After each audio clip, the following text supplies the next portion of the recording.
And then I thought, you know what, I like this career. Let's just give it a go. I always wanted to do something where it was internally rewarding as well as externally rewarding. Yeah, I say that saying a lot. Prevention is better than cure. I'm more like a spontaneous guy. So when an opportunity rises, I take it. So I was like, safe. I'm gone.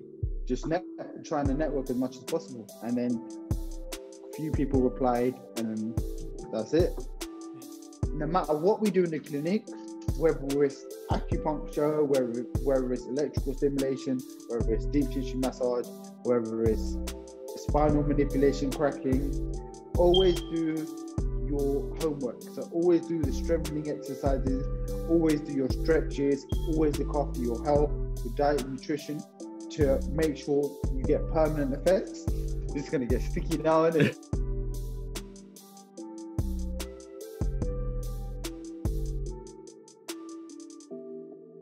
Yeah. So my guest today is a physiotherapist from London. He is the CEO of Sky Therapy Rehab, where he has a range of clientele, including athletes and celebrities. Welcome, Harvey MSC. Jeez, that's a good intro still. How are you doing? I'm good, brother. How are you? Yeah, I'm not bad, not bad. What I like to do at the beginning of each podcast is basically just take a trip down memory lane and what were you like as a kid? What was your upbringing like? I say from London, so I'm guessing there was like multicultural sort of upbringing. Just talk to us about that. So I was born in Hounslow, West Middlesex Hospital, to be precise. I grew up in Hounslow, went to school here, had quite a diverse culture around me. So it wasn't just straight like Indians, it was Indians, whites, blacks, everything. Had one brother, one sister, both 11 and 12 years older than me. And I lived in my parents' house, like literally down the road. I'm in my clinic now. So literally 5-minute walk from my clinic. I live there. So you were the baby of the family? Yeah, baby. Yeah, could you feel that you were getting mollycoddled as a kid? No, you know what? My sister used to like do that, like look after me, like as a little one when I was younger. But I wouldn't say I was a sport though. Yeah, because you know it's the younger ones that are spoiled, innit? Yeah. Yeah. When did you sort of like get into physiotherapy? Like, is that as we were saying before, like the MSc stands for your masters in it, but is that something that you have thought of like as a kid, or was it only when you were starting to do like your GCSEs, for example, to get into it? Nah, so like it's crazy for me because since I was like 10, 11, I wanted to be a physio. Okay. So I kind of just went with it. I was like, look, I want to be a physio. There's no way I'm going to be an athlete. Like, you know what I mean? There's no way I'm going to be a footballer. I like sport. I enjoy helping people. I used to see my uncles get physio. I used to see physios here and there. I used to get quite injured. Not quite injured, but I used to get a few injuries when I was younger. Mm-hmm. And then I thought, you know what? I like this career. Let's give it a go. And then, yeah. So is that how you sort of like your first introduction? Because as a 10, 11-year-old, like people don't think of a physio, do you know what I mean? So is it because you were going to physios and you see your uncles and stuff going to physios? Is that how like you first got introduced into it? Yeah. No, I didn't used to see a physio when I was that young, but yeah, I saw my uncles going to physios, and then I was like, boy, I want to do this. That's wicked. Plus you're helping people as well, which is always Hello? like a dope thing. Can you hear me? Yeah. Okay. That's one of the main things that's one of the main things. So like I always wanted to do something where it was internally rewarding as well as externally rewarding, internally rewarding as well. And I thought, what can I do? Because I didn't want to I wanted to be sort of active when I'm doing a job. So I was like, this is right for me. Let me just go with this. Yeah, 100%. You didn't want to like be sitting behind a desk or anything. You want to actually like be hands-on. Yeah. And active, yeah. And then how do you like... Sometimes I feel like I've got ants in my pants, innit? So I can't sit for too long, man. Fair enough. How do you sort of like start getting from like the thought of being a physio to actually like stop pursuing it? Obviously, you've done an undergrad degree and a master's degree, but even before that, do you have to, in the UK, obviously, we've got GCSEs, like, did you have to tailor your GCSEs and your A-levels towards it? Like, how early on do you have to start planning that career path? So yeah, from GCSE, you have to start tailoring it. So I had to do biology and physical education for my GCSE, where I didn't know if I was going to pass the physical education one because that was a bit crazy.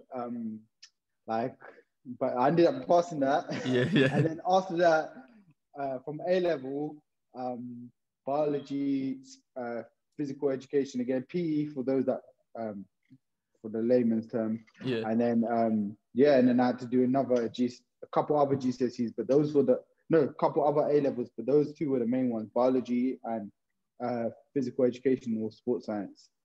Did you do like, because obviously now you've got like your own like rehab center, did you do stuff like business as well as a sort of like backup sort of cover all bases? Or Nah. No? I didn't do that as a backup. Luckily for me, I had a lot of people that were older than me who I saw having their own business, and I aspired to them. Yeah. So that kind of gave me an inkling of, okay, that's what I want to do. I want to have my own business. But yeah, I didn't do any like business studies or anything like that. Yeah. I feel like with most Apane, to be fair, they can relate to that because you're just surrounded by it all the time, and so you just naturally sort of gravitate towards that. Yeah. Trust me.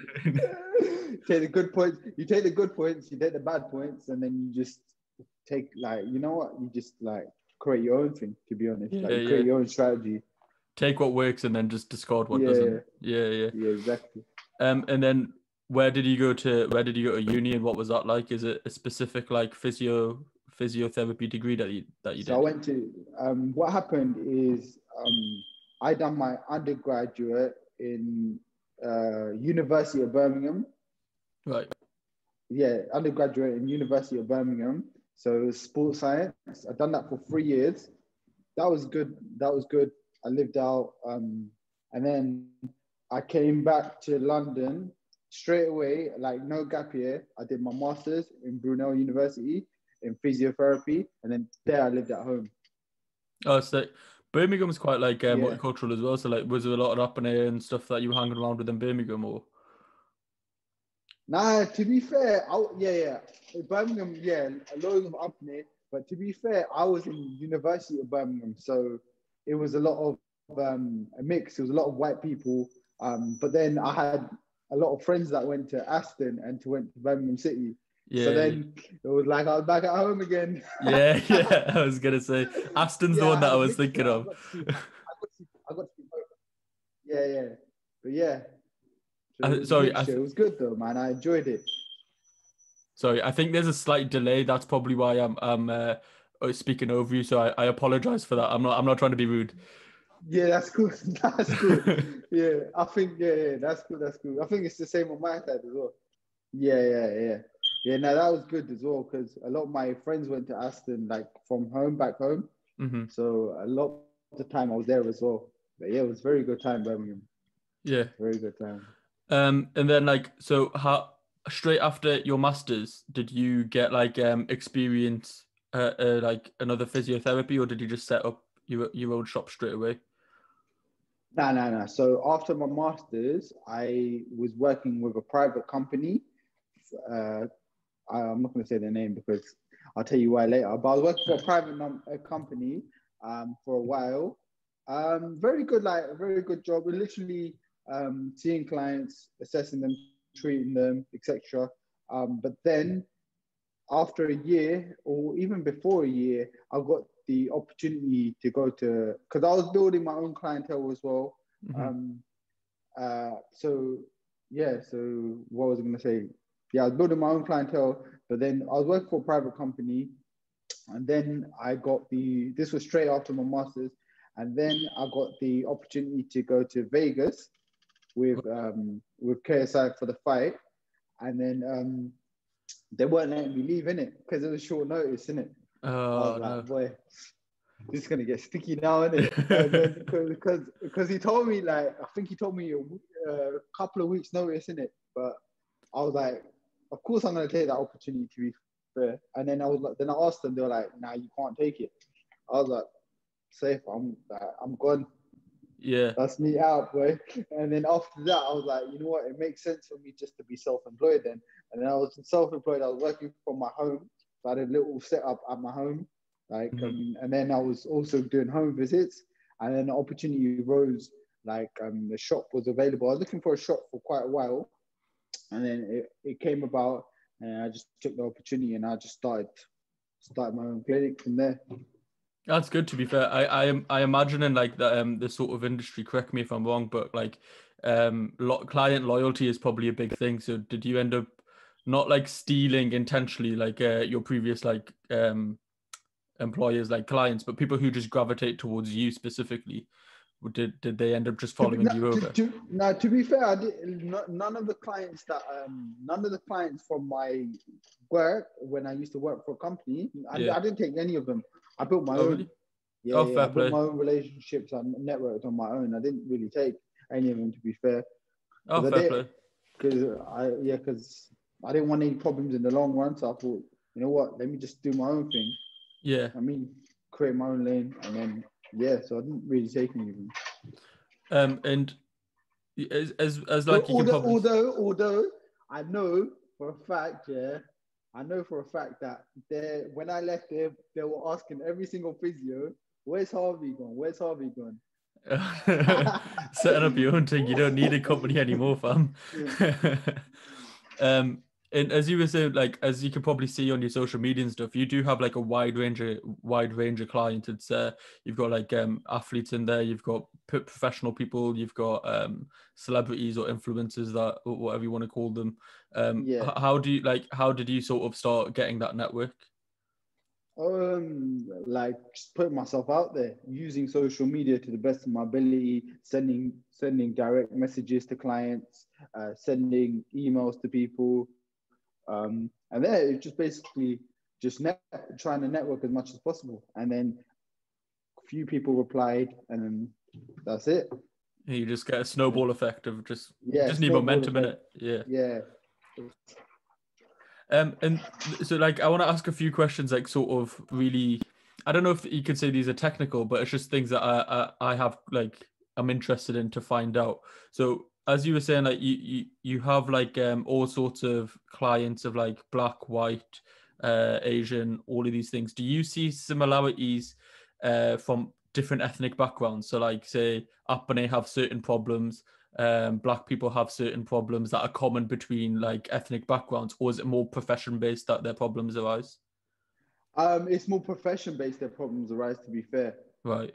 So people with similar professions, so say for example boxers, they come with similar issues. Office workers come with similar issues. Old people come with similar issues. It's just I wouldn't say it's like ethnicity based. It's like everyone that's part of one profession come with similar issues. Yeah, I think it's just the reason I ask is like because like when you see like muscle groups and things, genetically some people are more gifted in one area. A lot of Apane have really big quads but really lacking like hamstrings and glutes, whereas I think like black people are the opposite. So I don't know if like that would cause many issues. Like most Apane have really bad backs, do you know, and it's just a common thing. So I didn't know if that was like a sort of genetic thing from an ethnic background, or if it was more because we're probably in shops lifting crates of beer all the time. So what kind of problems do say like boxers commonly get? I imagine a lot of shoulder problem. Yeah, a lot of shoulder problems, rotator cuff problems, a lot of lower back problems from a lot of rotations, rotations as well. Hips are really, really tight hips as well through rotations as well, and calves as well because they're always on their toes. Yeah. And wrist as well from punching. From the impact. Yeah. So what do they end up having to do for like a wrist? Because a wrist is like a weird. It's like it's a weird one.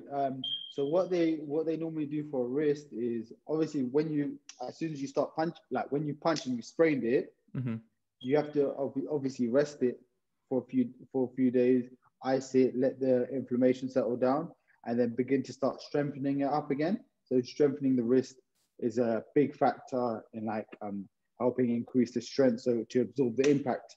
Yeah.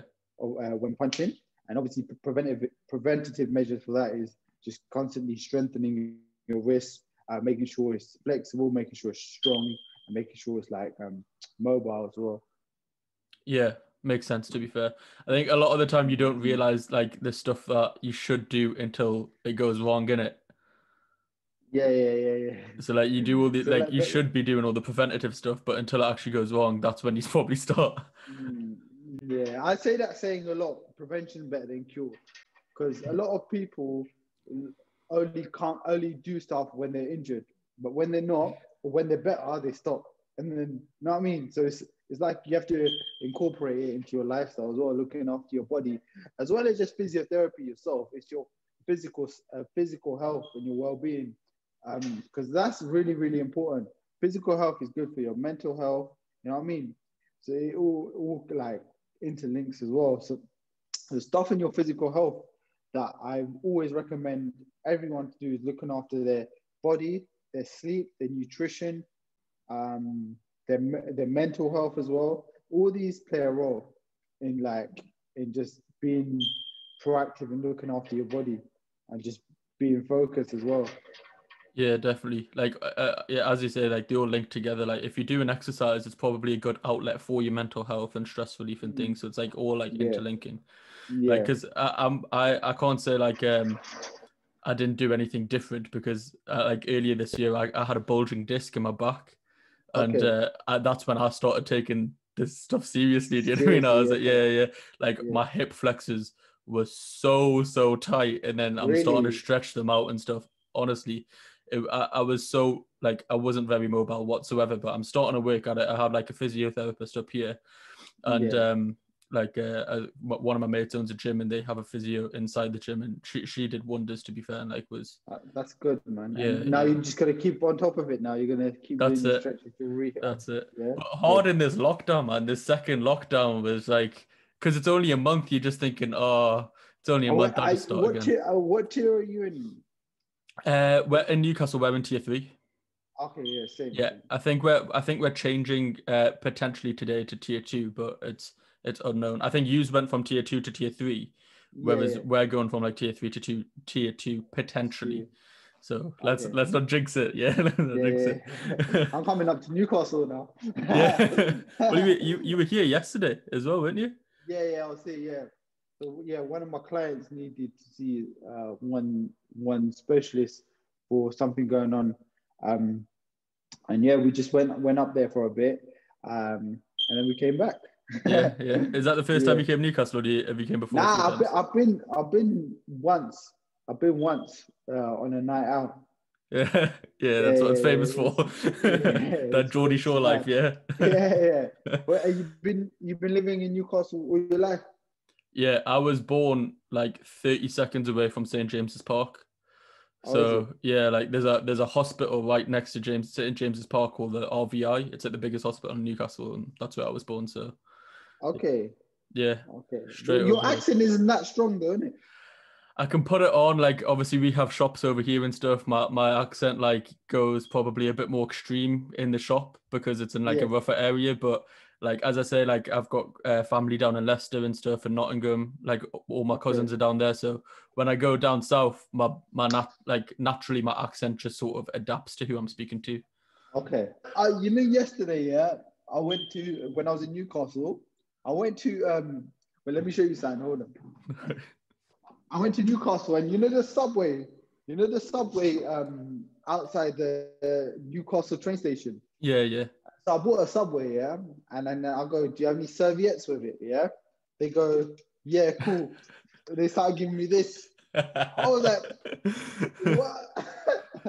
Well, we don't call them serviettes, fam. It's like a napkin or like you got a tissue. Then I said napkin tissue, and then they go, yeah, here. I was like, okay. I'm not even gonna argue with that, man. No, that's disclaimer. That is not all in Newcastle. That is that one Subway. They probably just ran out of napkins. Yeah, we are civilized people up here. Yeah, we're not like we're not hooligans or anything. Well, some of us are, but not all of us. Yeah. A few other things that I wanted to talk about in terms of physio is that obviously you offer like a range of services at Sky Therapy. It's Yeah, not just like tissue massages, but it's also things like cupping. And yeah, could you explain what cupping is? Because obviously the only thing that I know is that Mr. Miyagi used it in Karate Kid. You know what I mean? yeah. But like, what is cupping?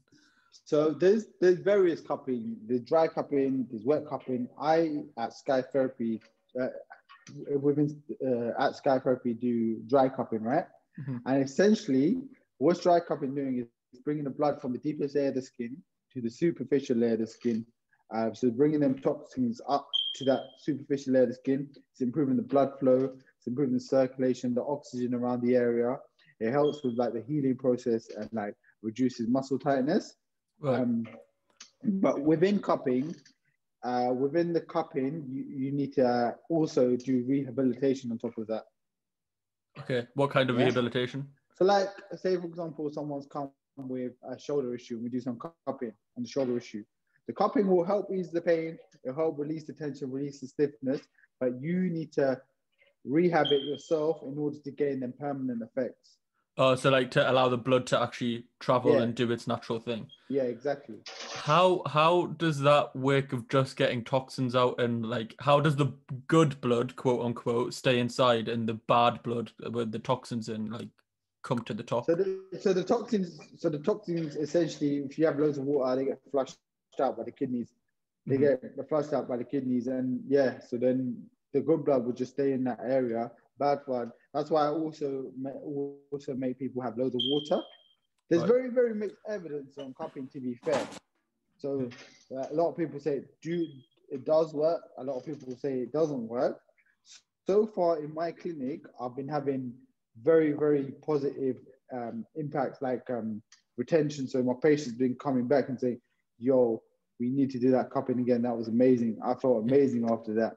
So then, yeah, we continue to do it and then they recover as well. But then there's also evidence that say, oh, it doesn't help. So I just go upon my clinical experience. So if people are feeling better from the cupping, we do it. Yeah. Yeah, I get you. But could that be because of a placebo effect then, if the evidence isn't very strong? Yeah. So yeah, it can also be from the placebo effect. That's why I always stress the importance of no matter what we do in the clinic, whether it's acupuncture, whether it's electrical stimulation, whether it's deep tissue massage, whether it's spinal manipulation, cracking, always do your homework. So always do the strengthening exercises, always do your stretches, always look after your health, your diet, nutrition to make sure you get permanent effects. Know what I mean? Yeah, makes sense. So do people like whereas that might make a difference to like a boxer that like they need the 1% extra, but for like a layman, they probably should work on the foundations more, like not a layman, like a normal person.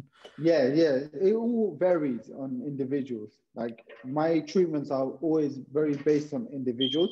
That's why a lot of people ask me why didn't I go to a football club, or when I go work for a team. I like working with team. I like working with like sporting like football and rugby and stuff like that. But I also like working on a one-to-one with individuals, so I can basically build a rapport with them. I understand their body more, and we can tailor the treatment like exactly for them in order to enhance their recovery as fast as possible and as maximize it as much as possible as well. But it's probably like the like it's not a one glove fits all sort of thing. It will be like everybody's body is different, so it's probably more effective and like efficient that way. Do you know what I mean? Like as you say, exactly. you work with like a boxer, and they're going to be completely different to a desk worker or something like that. So like you can tailor everything. Whereas like will work for the boxer won't work for the desk worker. Exactly. One of the most painful things that it looks like on your Instagram is the thing with the blade. You know when you do the Graston. Yeah, the Graston. What is the crack with that? So that normally helps to like alleviate scar tissue. So say for example, you've had an injury. So I've had let's say shoulder injury, right? And over time, sometimes what happens is rather than the injury healing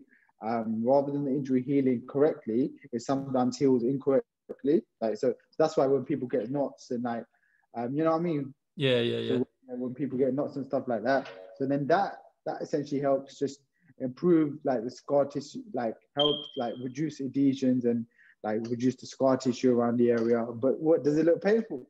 Mate, when I see that, I cringe a bit, to be fair. Like, I see videos, I'm just like, nah, that doesn't, just the friction alone, like, obviously, like, it is oiled up and things, but, like, in my mind, it's just like, oh, I don't know. Because it looks like a knife as well, do you know what I mean? It doesn't look like it's soft. It looks quite, like, sharp. So that, for me, just looks a bit painful. And as I say, like, I've had, like, a bit of physio this summer, and just like even like trigger points were painful enough for me. If you get a knife out, I'd probably run out of the room. Do you know what I mean? Yeah. No, it's not as painful as it looks. Yeah, I'll give it a try one day, innit? Yeah, exactly. Yeah, if people are coming back, then unless they're like, what is it, sadomasochists or whatever, do you know what I mean? Like they're coming back for a reason. And then you also like mentioned there, like you do like spinal cracks. Is that like basically like chiropractic sort of things? Yeah, so it's like it's joint adjustments.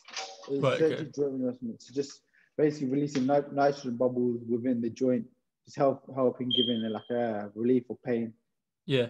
And then acupuncture was the other one that you mentioned there. My brother has asthma, and when he was like growing up, he used to get acupuncture a tiny bit. What like even then though, like the doctors were like, yeah, you can try it, and if it works, similar to what you were saying with the cupping, it's very much like if it works for you, then do it. But the science is like is that correct? Like with like stuff like treating asthma, that's more like a acupuncture treating asthma. That's more like a traditional Chinese route of acupuncture. My route of acupuncture is more like dry needling, so getting within the certain muscle areas and getting within certain trigger points. In that sense. Right. Okay. Yeah. What does that end up doing? Acupuncture. Yeah. So so if you stimulate a muscle area, what happens is it again improves the blood flow, the circulation around the area, decreases the pain receptors as well. Helps a lot with pain. The acupuncture. Oh, okay. Yeah. It's probably good for like boxers then, so that when they get punched, they don't feel it as much. But you'd be surprised. With boxers, a lot of them don't like needles. Oh, really? Yeah. You see these big tough guys, like and like, when the needle comes out, well. What did your brother get acupuncture for asthma? Yeah. It was like one of them traditional Chinese shops. I think he went maybe two or three times. I don't think he went too much afterwards. A lot of the things that he had like as a kid, he sort of just grew out of, or it's weird to say grew out of, but like he had eczema and asthma, and the older he got, like his eczema decreased and his asthma got better. Like he still has to have an inhaler, but just like very occasionally, like, but when he was younger, he had to have it like all the time. Okay. Yeah. But I'm not sure like if the acupuncture was the one that actually worked. This is a funny little tangent, but I remember like, so we have Metro Centre in Newcastle, which is like like the big shopping centre, and there was the shop that he went to was like a little Chinese shop inside Metro Centre. He started getting his acupuncture, and this is how long ago was ago. I went to go buy FIFA Street, the original FIFA Street. Oh man! So I came back and I was like, "Yo, I got FIFA Street." So that's probably saying how long ago it was. Wow. Don't know why that memory just came into my head there. And then the last thing that you mentioned there, I assume you do more services, but the one that you mentioned that is quite intriguing is electrical stimulation. Yeah. So like you see like fitness influencers, or even Cristiano Ronaldo has that 6-pack thing. Yeah. Do you know what I mean? Like that's not going to get you a 6-pack though, is it? But like what will it actually do? No way is that going to get you a 6-pack. Yeah. Not believe that, people, man. Don't sell your soul for the peas, boy. Exactly, that's it. But so obviously it doesn't get you a 6-pack, but what does like electrical stimulation do? Not just on abs, but anyway. So say, for example, you got a weak muscle, or your muscles are not firing and they're not stimulating. It essentially helps with that, just getting the muscles activated and getting them going, allowing them to contract properly. Yeah. That's what that essentially does with the electrical stimulation. Most of these just sound like it's basically different methods of allowing blood to enter the muscle and do its natural job. Yeah. Is that Yeah. But like if one method Yeah. doesn't work for that person, then you can choose a different method. Yeah. Essentially, what all of this is doing is providing a window. All of these treatments provide a window for a person to then go on and continue on with their rehabilitation and continue on to strengthening their muscles. So they all provide a window for them to go home and do their stuff and then recover or prevent. That's Right. what all these things essentially do. Yeah, makes sense. And as you mentioned before, the reason that you set up Sky Therapy is because you wanted to go to Vegas. And no, I wouldn't say that the reason I set up Sky Therapy because left the previous job. Yeah. So I need to go to Vegas, and then after that, But that was for KSI, which is to be fair, that is the first time that I seen you online, like in his training camp and things like that. And I was like, yo, up and I'm like that. Do you know what I mean? Like he's doing this physio thing, but he looks like up and then sort of like followed you from there. What was that whole? Did you go for the entire training camp? Yeah, I was there for 6 weeks. We was there, so we was in Vegas. So we flew out from here to Vegas, and then we trained in Vegas for about 4 or 5 weeks. So it was like half of his camp was done here, half of it was in Vegas.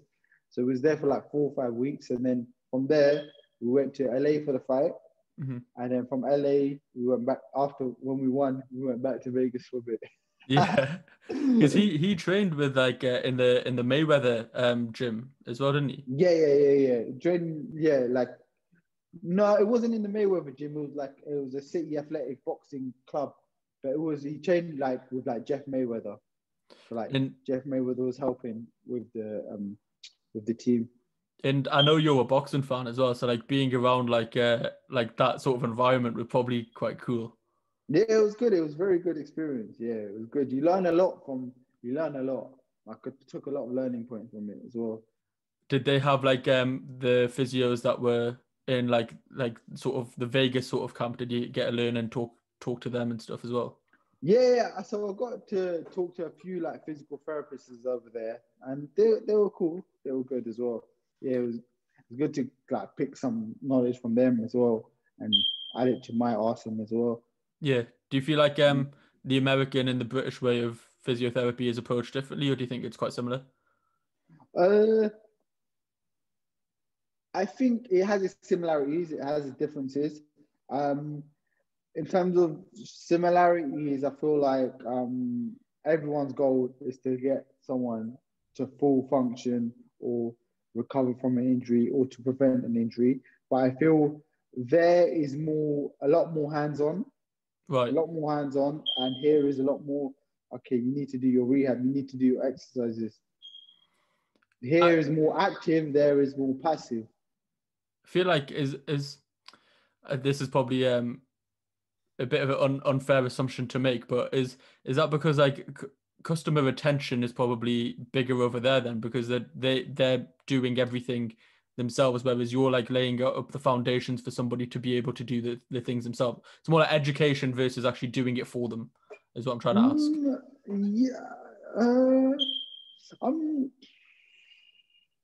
Potentially, but I don't know. I didn't really look into it that much. Like, yeah, I didn't look at it too deep like that. Was that fight the only one that you worked with KSI on? I know you still work with them now, but is that like the first sort of introduction? Yeah, that was the first. Yeah, that was the first introduction. Did you sort of like know the magnitude of the sort of like social media followings and all that they get? Yeah. So when I was introduced to KSI, I knew him, but then I didn't know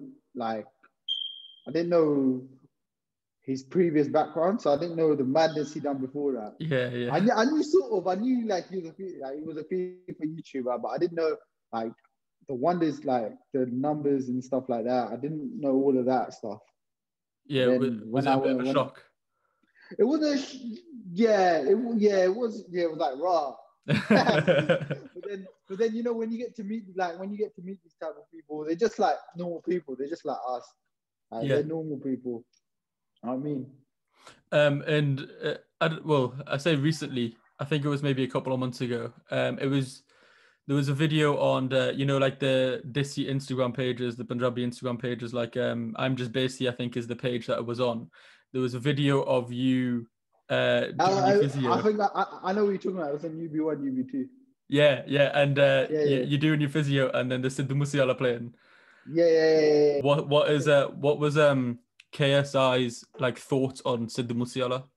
They got a tune together now, innit? Piss off. Nah, I'm joking. Yo, that's gonna get snipped. There's a snippet right there. Yeah. Nah. They got no tune. But yeah. What was I gonna say? Yeah, nah, he likes him. Did you play any like other Punjabi sort of music to like your non-up-and-coming clients, and like did they vibe to it? No, no. What happened was it was a playlist on YouTube, like it was just normal tunes, and then that song just came out of nowhere. Oh, and okay. I think it was the 47 song, and then I was like, "What do you think?" And he's like, "Nah, it's quite good." Yeah, fair play. Yeah. Did you get introduced to KSI through Viddal, because you have, it seems like you've been working with him a lot longer than KSI, because you seem like a lot tighter. Yeah, so Viddal introduced me to KSI. I've been physioing Viddal for like over 2.5 years now, I believe. Yeah, and then KSI needed a new physio for his Vegas camp, and then he tried me out for like 10-15 minutes, and then he was like, yeah. Oh, that's sweet. Because you still work with like Viddal quite closely. I've seen that like on your Insta, you've got head scientist at Is It Real, which is like his sort of brand. Yeah, Real Athletics. Real Athletics, yeah. Yeah. How does that work? So basically, does that just mean that you're his physio for all of his upcoming boxing events? Sorry? Does that like in your Insta it says head sports scientist at Real Athletics? So does that just mean that you're doing all of his physio for his future boxing? Yeah. I'm Viddal's physio. But yeah, like sports science, he's got another brand. He'll probably tell you about this more. But yeah, he's got his own brand, Real Athletics, and I'm the head sports scientist of that. But all of that's going to be revealed in the future. I can't really talk too much about that. Okay. But yeah, we'll wait for that, innit? We're just gonna wait and see what happens there. And then because you like boxing, I thought, and you work with boxers closely and things, I thought we could potentially end on a few boxing related questions. I had Inder Bassi on, who's a boxer from London, a few weeks ago. We basically went through some of the divisions that I think are the most exciting at the moment. So like middleweight division, like this weekend, Canelo is going to fight against Callum Smith, but there's also like Billy Joe Saunders and Triple G in the background. Who do you think is the king of the hill, and which matchup do you think is going to be the most exciting? I want to see Canelo versus Billy Joe Saunders. That's the fight I want to see. Because Canelo, Billy Joe Saunders, I think he beats Canelo. Yeah? Yeah, 100%. That's the one that I want to see as well, because I feel like Billy Joe performs when he needs to, if that makes sense. Like he looks boring in the fights where he knows he's going to win. Whereas if he's up there against someone he's like at his level or above his level, he'll probably like turn it up himself. Yeah, he rises up to the occasion. Yeah. Definitely. The other quite interesting one at the moment is the lightweight division, because you've got Lomachenko, who got beaten by Teofimo Lopez, but you've got like Tank, Ryan Garcia, and Devin Haney. Who do you think's like? Yeah, that's a good division, man. They're all looking good. All of them are looking good. I really like Tank. Ryan Garcia is really good. I want to see the rematch between Lomachenko and Teofimo, to be fair. Mm-hmm. I want to see, because I don't know, that Teofimo proper did it to him, man. Yeah. But all these up and coming Ryan Garcia, really, really good. But I don't think Tank's on the same level as Teofimo or Lomachenko yet. I think he needs a couple more fights. This is the thing with that division, is like they're all promising and they all look good, but none of them have fought each other except for Loma and Lopez. All of them haven't fought each other yet, and there is 5 of them there. There's enough fights to go around. But they just need to start getting there. Like I said in the Bassi podcast, my favorite out of that sort of crop is Devin Haney.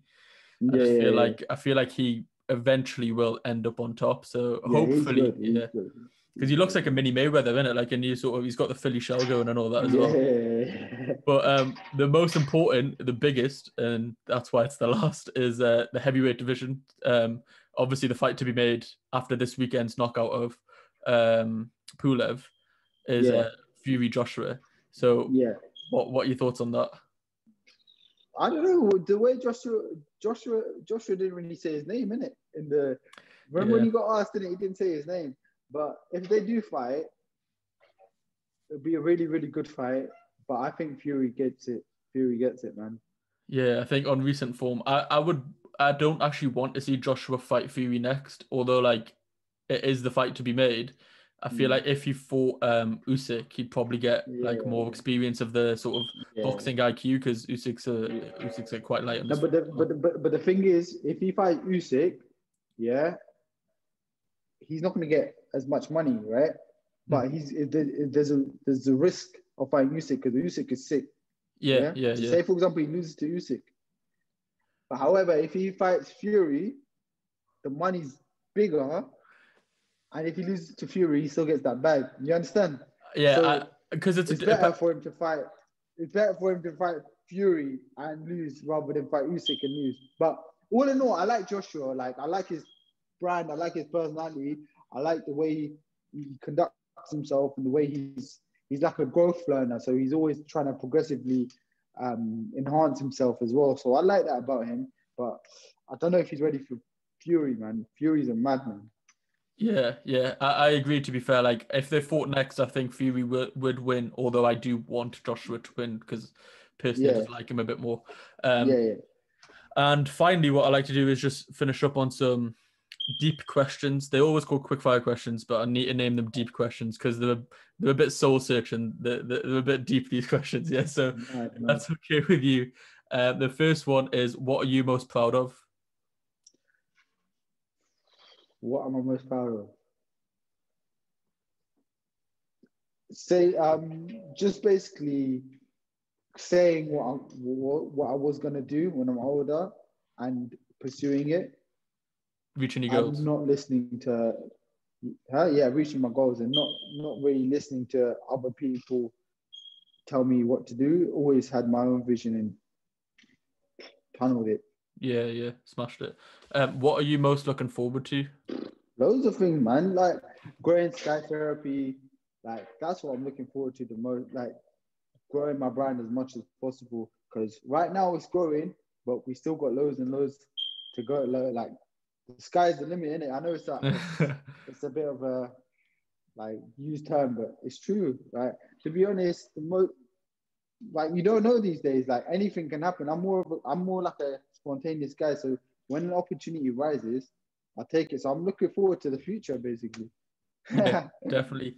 The sky's the limit for Sky Therapy. Yeah. Jeez. What is your biggest motivation? Biggest motivation? That's a good question. Trying to always better myself. So I don't really look at my competitors too much. I just try to stay in my own lane and always try to better myself. And it's always I always remain hungry. So after one goal, I'm always thinking, what's next? What's next? So always wanted to grow myself and be a better person within myself, as well as my company, my brand, all the things going on around me. I think that's what my motivation is. And also like making my parents happy, making my family happy, making all the people around me happy as well. That's my motivation. Yeah, sick. What? So this is the second last one. Is, what is your definition of success? Jeez. My definition of success is being comfortable. So being comfortable and being happy. Does it have to? Is it one word?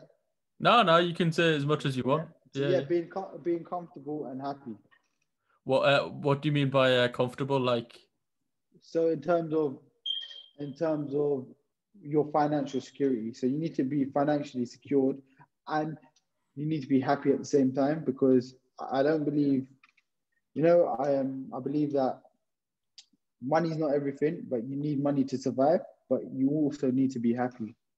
100%, 100%. I feel like people are shy of like saying money is like a financial incentive is like is a bad thing they say, but like it's not. It's the world we live in. Do you know what I mean? Bro, everyone needs money. Exactly, Everyone exactly. needs money in it. That's the one. And the last one is how, because it's a KultureKast podcast. How do you think your culture has affected you thus far?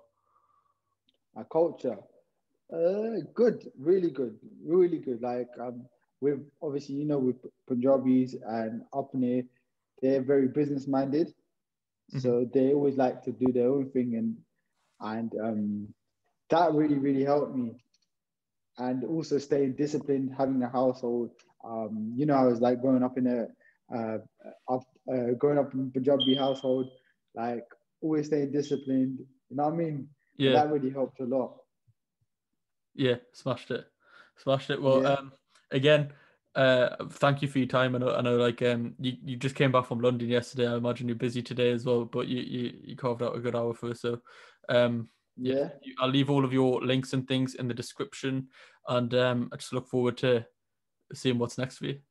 All right, sweet, brother. Take care. Cheers, Look man. after yourself. Thanks for having me.